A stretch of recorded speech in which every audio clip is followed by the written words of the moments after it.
everyone, B.R. Newman here with Helios. What you see before you is a 3-card tarot spread drawn to match your specific astrological zodiac sign in this very moment in time. What you're hearing in the background is a soothing set of brainwave entrainment frequencies created for the purpose of assisting you with any obstacles unique to this month, astrological or otherwise, woven into a relaxing, natural soundscape. Oh, and by the way, I create these audio files myself with some of the best technology available and can customize them to address whatever you might be working with, whether you want to take advantage of opportunities, overcome challenges, or accentuate any of your astrological placements. Pretty cool stuff.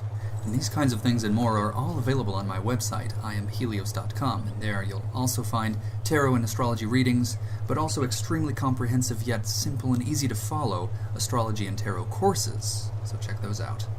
Now let's take a look at what we're working with here this month. You can see in the image on your screen you have 3 cards. The one in the middle is a central theme. It's meant to summarize your general situation, and then on either side of it are 2 cards, or 2 doorways you could look at them as. You walk through one or the other, so listen to the definitions of everything to not only reflect on the nature of your current situation, but also make a conscious choice about how you would like to proceed, the left-hand path or the right-hand path. But first and foremost, your central theme. The Queen of Wands. Like all queens, like all court cards in tarot, the Queen of Wands is associated with one of the 16 Myers-Briggs personality profiles. So there's 16 of those and 16 court cards, and it's so useful.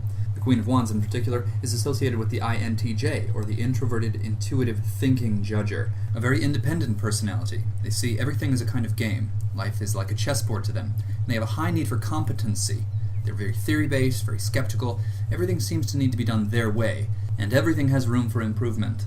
So naturally, this personality type can be rather difficult to deal with at times, but they can be very effective, very productive, and very efficient, but not necessarily in all cases the most productive or the most efficient, oftentimes unbeknownst to them. Something like my way the hard way or no way at all seems pretty relevant here. Sometimes this personality type can unintentionally isolate themselves through alienating other people. And this is not necessarily their goal, though they do function quite well on their own. Embracing this card will entail independence. Throughout your experience of this card, you would find yourself, no doubt, setting perhaps excessive boundaries, taking a stand against any interference or even collaboration, and perhaps that is necessary. This may in fact be the best way to learn how to set boundaries. Sometimes a little extra edge needs to be given to our words and actions to get people to listen to us, to take us seriously. So you'll have to feel it out. Through deep, honest personal reflection, you'll find all of the details you require. From this position, you can choose to take the left-hand path or the right-hand path. So we'll start with the left. The Queen of Cups. Like all of these court cards, the Queen of Cups is aligned with one of the 16 Myers-Briggs personality profiles. In this case, this is the INFJ, or the Introverted Intuitive Feeling Judger, someone who's an inspiration to other people, someone deeply reflective and introspective, someone who's quietly caring, very creative, linguistically gifted perhaps, and psychic, very contemplative person that has a natural ability to tap into the truth behind illusions. So this personality profile may in fact be what is surfacing. This may in fact be your natural wiring. If this is not the case, embracing this card would entail adopting this personality profile as a kind of strategy, deciding to step back into a more introverted state, deciding to be intuitive rather than basing your decisions on sensory data and evidence, deciding to feel, to not think too much, to not overanalyze, don't get stuck in the process of weighing pros and cons or anything like that, but also to take yourself seriously.